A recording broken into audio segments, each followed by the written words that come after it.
Sebentar lagi. Okey. Pada buku teks contoh 4, Puan Aminah nak beli kereta. 50,000 dalam masa setahun. Beliau bercadang nak membayar wang pendahuluan sebanyak 7,500 daripada simpanan beliau. Sebelum ini Puan Aminah tidak mempunyai simpanan. Puan Aminah ingin membuat pinjaman kenderaan daripada bank. Bank X telah menawarkan beberapa pilihan setelah meneliti kedudukan kewangan. Puan Aminah telah memilih tempoh 7 tahun kerana beliau hanya mampu membayar ansuran bulanan untuk tempoh itu. Okey. Jadi kalau tengok di sini, inilah awak punya pelan kewangan ya. Jadi tengok dekat atas tu, yang warna pink tu ialah jumlah pendapatan bulanan. Maksudnya yang di atas ni adalah apa? Yang di atas ni adalah yang tetap. Yang di bawah, dia tak ada pendapatan pasif ya. Pasif dia tak ada. Okey, jadi yang didapat di sini jumlah pendapatan bulanan. Okey. Lepas tu dia ada simpanan 10%, tolak dana kecerdasan 100, maka lepas 6,500 awak tolak dengan kita punya jumlah ni. Okey, 650 dengan 700, baki yang tinggal berapa? 5,750. Itu pendapatan kita. Dia tolak dulu dia tolak dulu 10%, dia tolak dulu dana kecemasan. Barulah kita akan tengok pendapatan tetap dengan pendapatan tetap, perbelanjaan tetap dengan perbelanjaan tidak tetap. Ini semua kalau kamu lihat kita ada di sini, pinjaman rumah, surat kereta suami, premium insurans semua tetap tiap bulan. Jadi 2,500 jumlah perbelanjaan tetap. Perbelanjaan tidak tetap ni ada taska, keperluan anak-anak, cuti rumah, belanja petrol, tol, barangan dapur, bagi dekat parents. Jadi jumlah dia semua 3,130. Maka macam mana nak dapat pendapatan lebihan ke berkurang ni? Ambil 5,750 ni, awak kena tolak kedua-dua perbelanjaan ni. Betul tak? Jadi 2,500 tambah 3,130, awak dapat berapa? 5,630 kan? Jadi ambil nak 5,750 tolak dengan 5,630. Betul tak baki dia 120? Ya. Itulah bagaimana kita nak tengok boleh tak Puan Aminah ni dia nak beli kereta. Itu tujuan matlamat kewangan dia. Okey. Jadi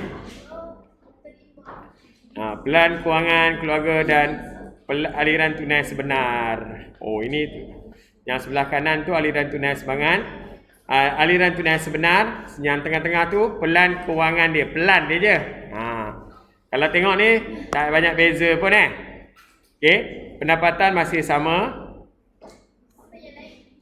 Kita tengok. Perbelanjaan masih sama. Okey, apa yang lain kita tengok kat sini. Nampak tak apa yang lain? Ini.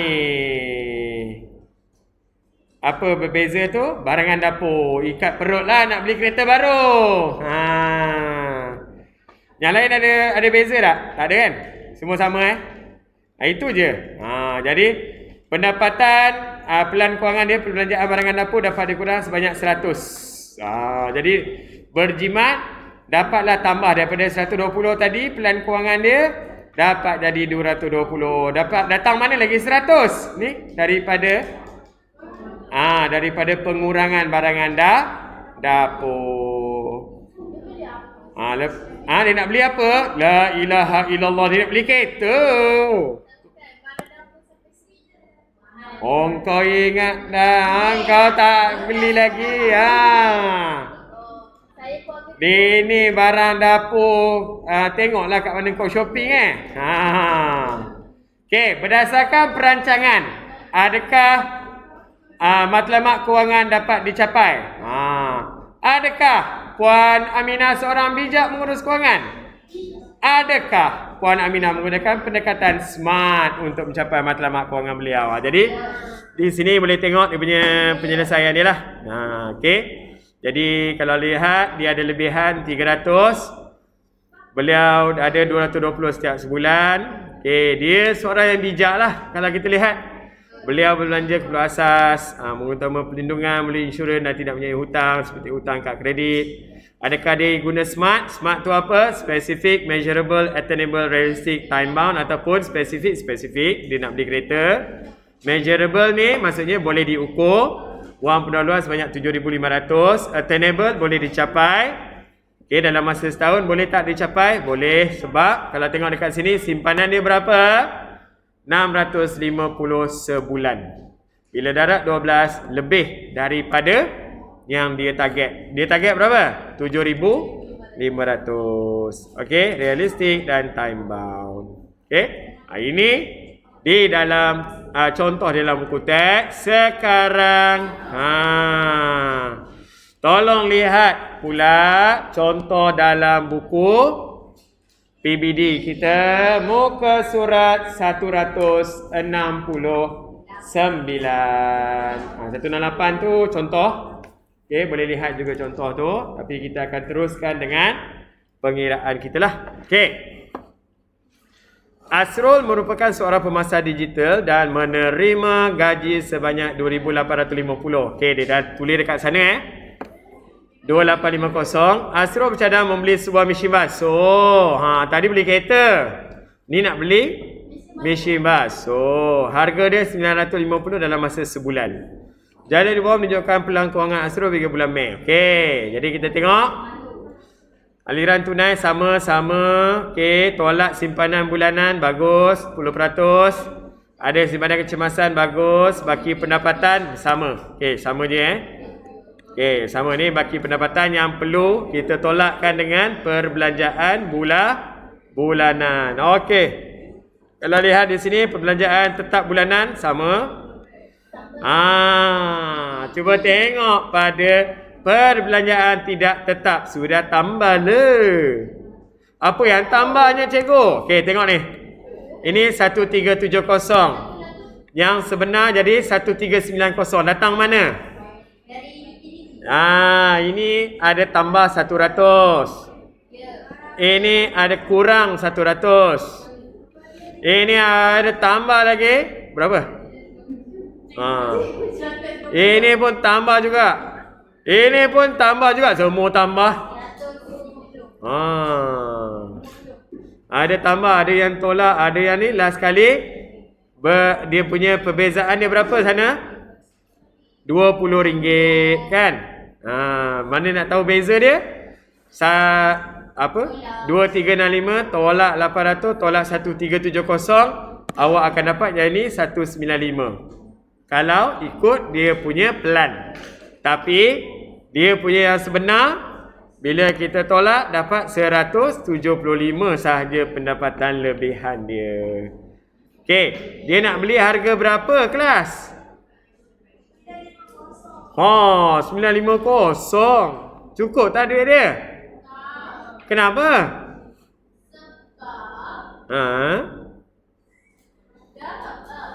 Darab lah. Adakah matlamat kewangan Asrul dapat dicapai? Tidak dapat dicapai. Sebab apa tidak dapat dicapai? Kalau tengok dekat sini, tentukan kedudukan aliran tunai. Aliran tunai dia positif ke negatif ni? Kita tengok yang sebenar bukan yang pelan. Pelan tu atas kertas saja. Yang tu kita punya pelan. Tapi bila pelaksanaan, kita tengok yang ini. Jadi dia ada masih lagi aliran tunai positif. Okey, sekarang adakah Asrul menggunakan pendekatan SMART? Okey, mari kita lihat. SMART kita apa? Yang pertama S. Sustainable pula dah. S yang pertama apa? Spesifik. Spesifik dia apa? Dia nak membeli apa? Washing machine. Membeli mesin basuh. Mesin basuh. Harga berapa?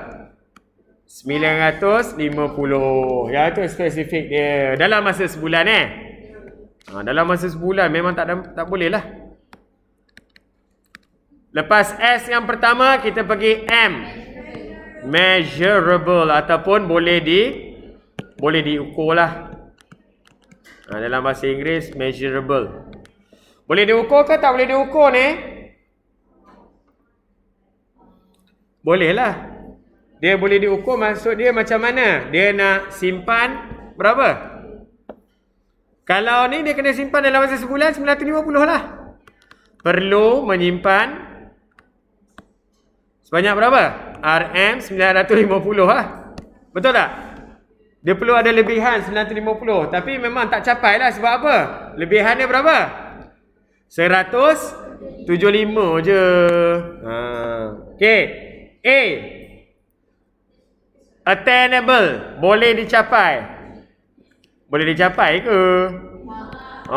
Tidak boleh dicapai. Sebab apa kita kata tak boleh capai? Kerana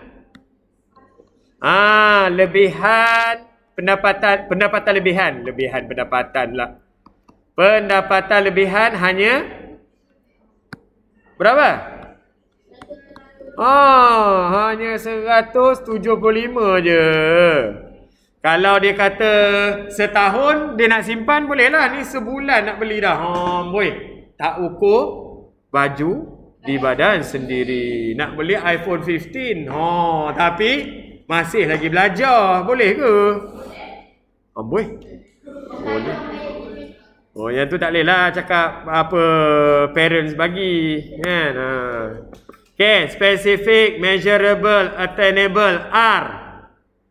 Apa R kita? Resistant. Reachable. Reachable. Realistik. Aku ikut kau orang je Bersifat realistik. Realistik ke tak realistik ni? Tak realistik langsung lah. Tidak realistik. Okay, lepas tu yang terakhir adalah apa? Tempoh masa.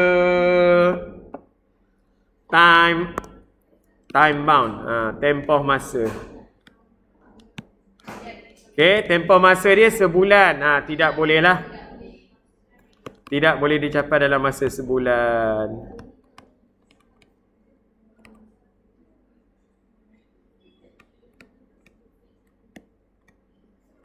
Dalam masa sebulan. Itu semua justifikasi kalau kita nak guna pendekatan smart kita. Okey? Semua justifikasi kita dah bagi dekat situlah. Okey? Boleh kelas? Okey. Ya? Boleh. Saya pause dulu. Abang Asrul, kita bergerak kepada Abang Asrul. Yalah tadi Asrul tadi. Ni Teresa. Kakak Teresa. Teresa bekerja sebagai seorang pelukis komik dan menerima gaji sebanyak 3270 sebulan. Dia juga seorang guru seni sambilan. Ada pendapatan pasif sebanyak 1,400.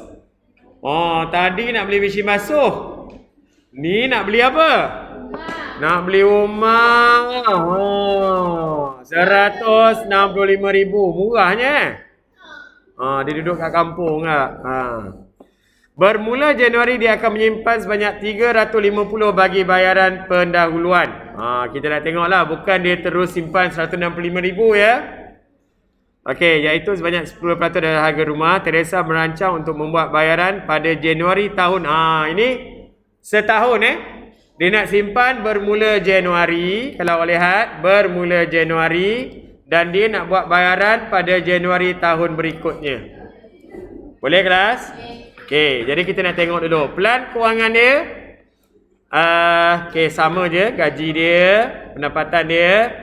Pendapatan bulanan dia tolak 10% tu untuk dia punya simpanan. Tolak dana kecemasan dia 150, jadi masih samalah. Okey. pendapatan kita masih sama, iaitu jumlah baki pendapatan dia 4193. Okey. Perbelanjaan yang tetap sama saja. 100, 100. Okey. Cuma yang beza dia dekat sini, dia punya apa? Perbelanjaan tidak tetap. Itu kata perbelanjaan tidak tetap ni dia bergantung penggunaan kita lah. Jadi di sini ada beza. Boleh nampak beza dia. Tak ada yang sama. Hobi daripada 300 jadi 150. Hobi dia. Pemberian berapa sama je. Bagus. Okey. Jadi kalau tengok sini pendapatan tidak tetap dia berkurang. Daripada 2,200 dia plan, dia kurang 315, jadi 2,185 je. Jadi kalau tengok di sini, kita akan ada pendapatan lebihan 388 berbanding 373. Okey. Kita nak tengok, adakah matlamat kewangan Teresa dapat dicapai atau tidak? Ya. Kenapa? Sebabnya nak kena bayar 350 sebulan, dia simpan 380.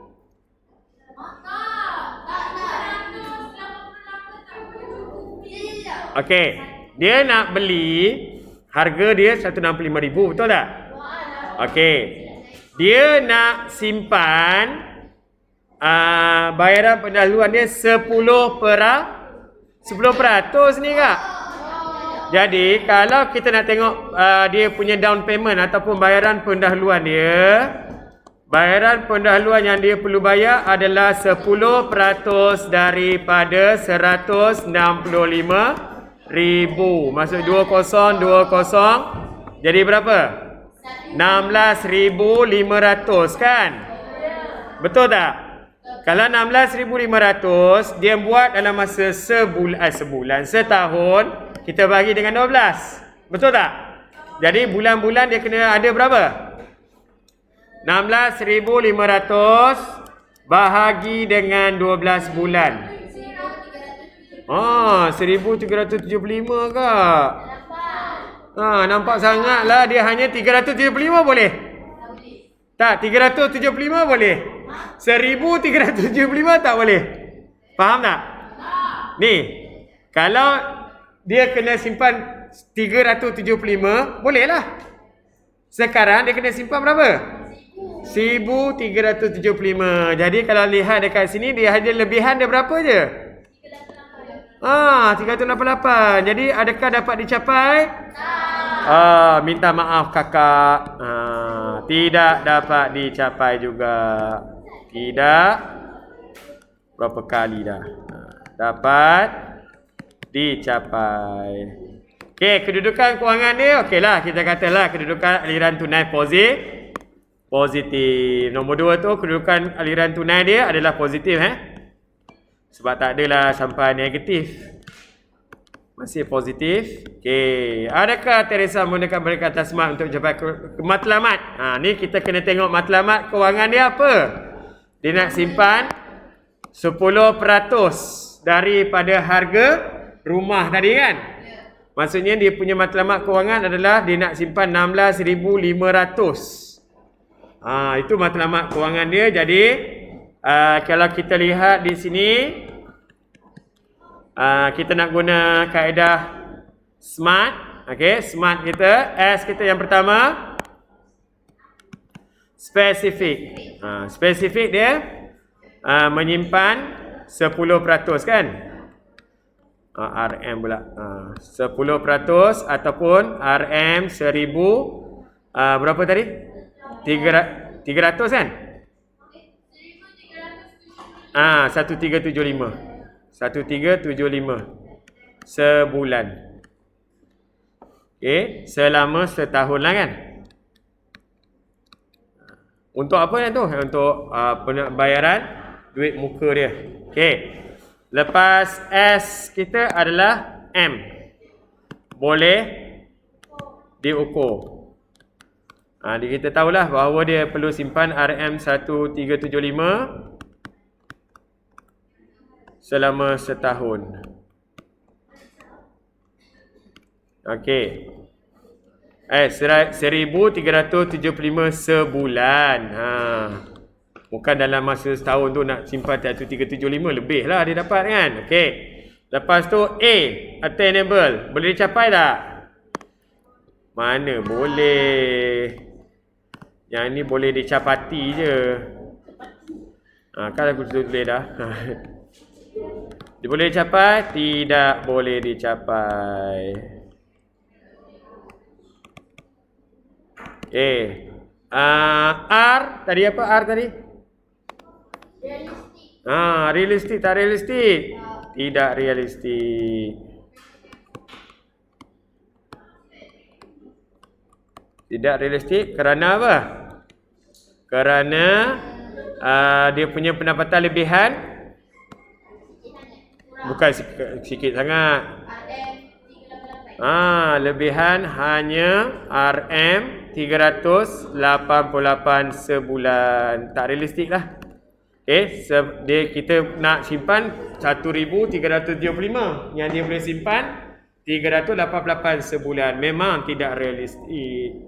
S, M, A, R dan T kita adalah tempoh masa kita adalah dalam masa setahun. Jadi dia kena simpan 16,750 dalam masa setahun. Cuma yang ni kita boleh kata mungkinlah kalau dia nak capai, sekarang dia dapat berapa? Yo. 16,750 tu. 16,750, 16,500. Dia kena simpan 16,500 dalam masa setahun. Kalaulah diberi soalan, bagaimana kita nak bantu dia untuk capai juga? Jual rumah? Tak. Dia punya gaji memang banyak tu dah. Pasif pun banyak tu. Mungkin kita boleh cadangkan dia cari kerja tambahan. Kalau tak nak, cari rumah lain harga lebih rendah. Atau dia dah berkenan dah. Kau dah berkenan dah, dek. Oi. Pandang yang lain tak nak lah. Nak yang tu je. Jadi macam mana? Tak ada. Cara dia adalah dengan dia menyimpan tempoh masa dia lebih lama lah. Yang ni dia target setahun kan? Jadi mungkin dia target kalau kita kata 1,650 tu, kalau kita bahagi 2 tahun boleh tak? 24 bulan. 16,500 bahagi dengan 24 bulan 600, tak boleh lagi kak. Jadi 16,500 kalau saya bahagi dengan 36 bulan 3 tahun pun tak boleh kak. 16,500 bahagi dengan 4 tahun 48 bulan.